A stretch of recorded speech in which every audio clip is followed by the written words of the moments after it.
sur le canal vidéo Salle de serveur pour le premier vidéo de la série Comment dresser un portrait complet de votre salle de serveur du début à la fin, de A à Z, en 1, 2, 3, 4, 5 étapes.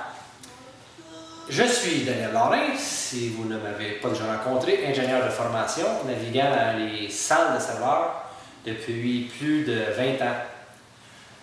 Je vous invite à commencer à visiter notre blog, salle au singulier de serveur au pluriel.com, salledeserveur.com. Vous allez y trouver des articles en partant sur la documentation, même sujet dont on vous parlera en vidéo, sur beaucoup d'autres sujets, des liens intéressants et de la formation en ligne qu'on vous invite à utiliser. Il y aura des collaborateurs qui vont se rajouter, de nouvelles informations constamment. Donc, visitez-nous plus d'une fois, vous y trouverez sûrement les nouveautés d'une fois à l'autre. Donc, sans plus tarder, on commence avec la vidéo de la journée qui est la documentation des salles de serveurs. On va parler de la base, de basic. La salle de serveur, comme vous le savez, est d'une importance primordiale pour l'entreprise. Sans l'opération de la salle de serveur, l'entreprise est soit paralysée, soit grandement ralentie. Donc, on doit, si on a la responsabilité de la salle de serveur, faire ce qu'il faut faire pour garder la salle en opération. Donc, pour arriver à faire ça, ça nous prend d'abord une bonne vision de ce qu'on a entre les mains, une bonne documentation, un bon inventaire de l'information, des équipements qu'on a, de la situation actuelle avec laquelle on travaille. On doit ajouter à ça une vision de la croissance et des changements à prévoir. Il ne nous reste plus qu'à avoir un plan d'action pour passer de où est-ce qu'on est aujourd'hui à où est-ce qu'on veut être demain. Puis on a les outils qu'il faut pour bien gérer la salle, les opérations, pour bien réagir et surtout, autant que possible, pour mieux prévenir. Donc la base, ça demeure un portrait clair et complet de la salle. Pour la plupart des aspects qu'on doit documenter, que ce soit électricité, architecture, mécanique, un bon plan, c'est l'outil par excellence. Donc, on vous conseille d'avoir des plans pour les différents aspects qu'on va traiter dans les autres vidéos. Mais à la base, le point commun, c'est un bon plan qui doit être à l'échelle, qui doit être précis, qui doit montrer l'identification des équipements et qui doit montrer suffisamment de détails pour qu'on puisse avoir une bonne représentation de la réalité, suffisamment pour pouvoir travailler avec elle. On a besoin d'un format électronique qui peut être modifié pour pouvoir suivre les changements, travailler, si on a des changements à prévoir, on peut prévoir des scénarios. Donc, le format électronique est précis et flexible. Donc, c'est recommandé.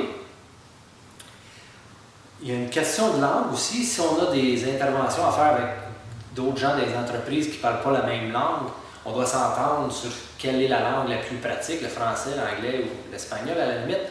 C'est plus facile, c'est pas toujours être changé par la suite, mais c'est toujours plus facile de s'entendre dès le départ sur quelle langue va être la plus pratique à utiliser. On a évidemment, la plupart du temps, pour créer ces plans-là, si on n'a pas déjà été fait au fur et à mesure, on aura des relevés à faire. Donc, il faudra aller sur place, il faudra prendre des mesures précises, il faudra fouiller les plafonds, il faudra être curieux pour prendre les données le plus exact possible de la situation.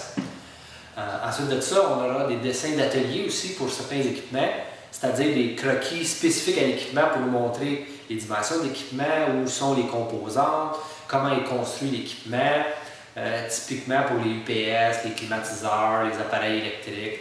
On aura des dessins d'atelier, c'est-à-dire c'est un dessin mais spécifique à l'appareil. Il y a aussi des manuels d'instruction et d'opération qui sont utiles pour savoir comment programmer, utiliser, ajuster les différents équipements. À tout ça, on ajoutera aussi des tests et des essais.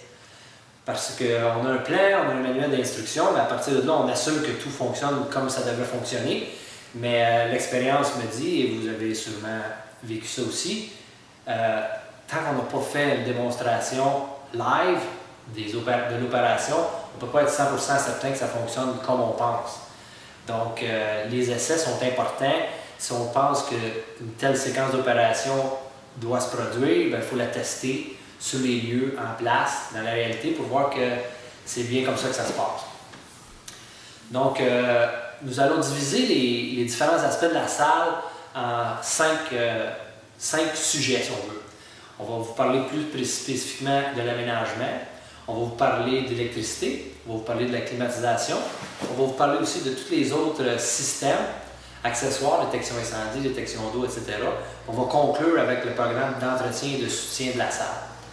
Donc, pour atteindre nos objectifs dans la vie, il faut d'abord savoir qui nous sommes. Donc, pour prendre charge de la salle informatique, il faut aussi savoir qui elle est. Donc, il faut commencer par avoir une bonne documentation. C'est ce qu'on vous recommande. Regardez nos vidéos et bonne documentation.